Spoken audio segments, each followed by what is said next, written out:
So this is the same kind of familiar situation, but the pieces, black pieces are interchanged, and now in this case it is a win for white because the bishop is not on this diagonal, and also the king is very far away from this pawn, and that's why. So let's see how white would win. White would play this. Now the bishop can't take because if you take, it's just you can just win with this pawn with getting the king out of there because you also have a bishop, and so bishop won't be sacking here after f4, and so now bishop goes here, for example. Then we can push also. Then bishop goes here. We can go here.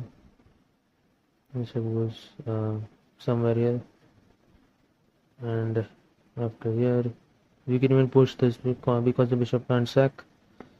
And after this, and now it just promotes and wins, and so that's why this is a losing position for black when the pieces are interchanged, when the king is here and not here, and the bishop is not on this diagonal. And so this is how you would win, and this is also the case where these two pawns are separated by two ranks. So this is a similar situation where these two pawns are separated by two ranks. So this is the rank, and now the bishop is controlling only the promotion square of one pawn.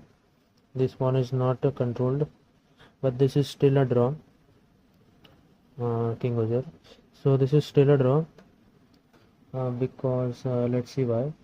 So first we have to get this king on here, so that if the opponent's king comes here, then this pawn is just not stoppable, because even if you do this, now this pawn would start rolling, and so that's why we have to first bring our king to e2, and after that b3, and we have to play this, otherwise the king will get to here faster. So we go here, and now king goes here. Now we play a waiting move with our bishop,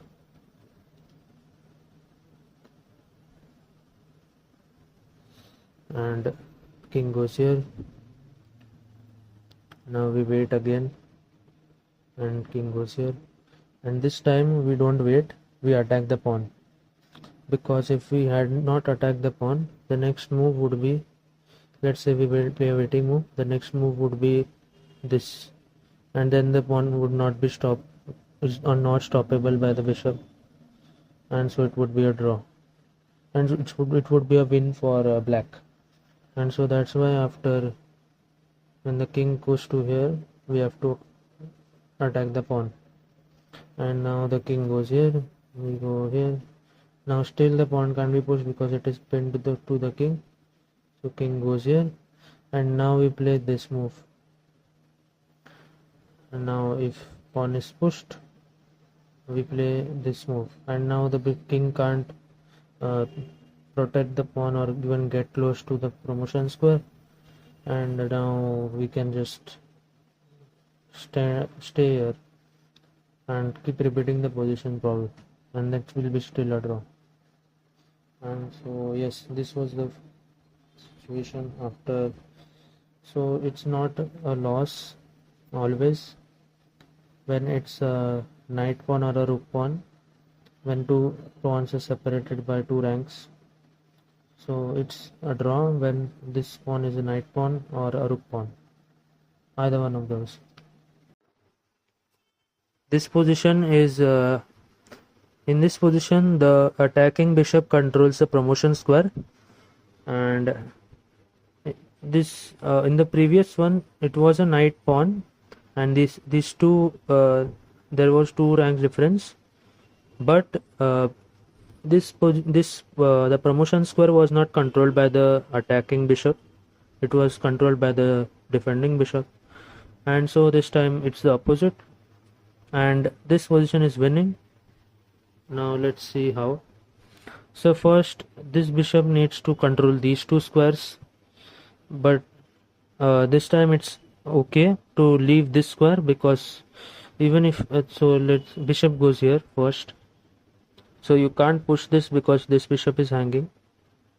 So now after bishop f1, bishop goes to c5, and now bishop goes back here because now this bishop is not hanging, and now bishop goes here, and this time this bishop cannot control these two squares at the same time,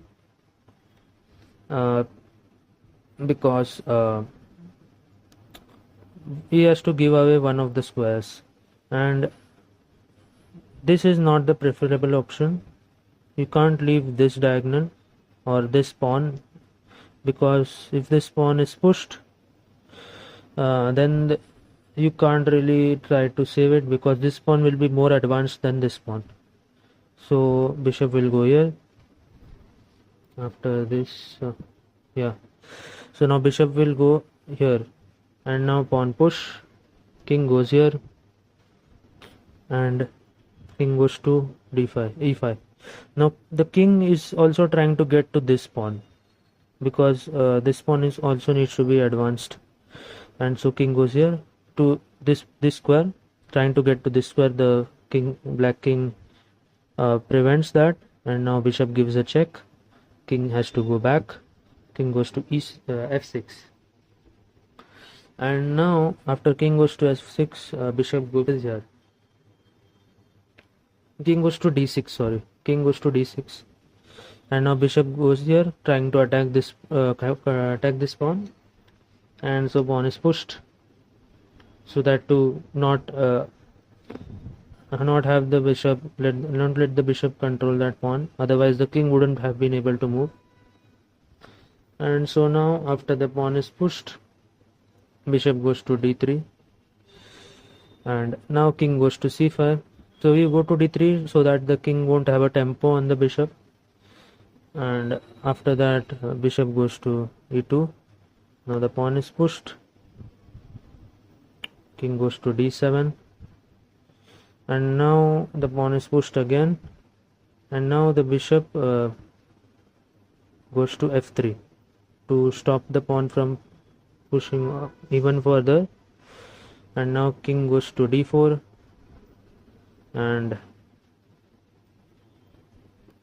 now king goes back here, king goes to e5, goes to d7 again. Now this time king goes to f6, and king goes to e8. No wait, king doesn't go there.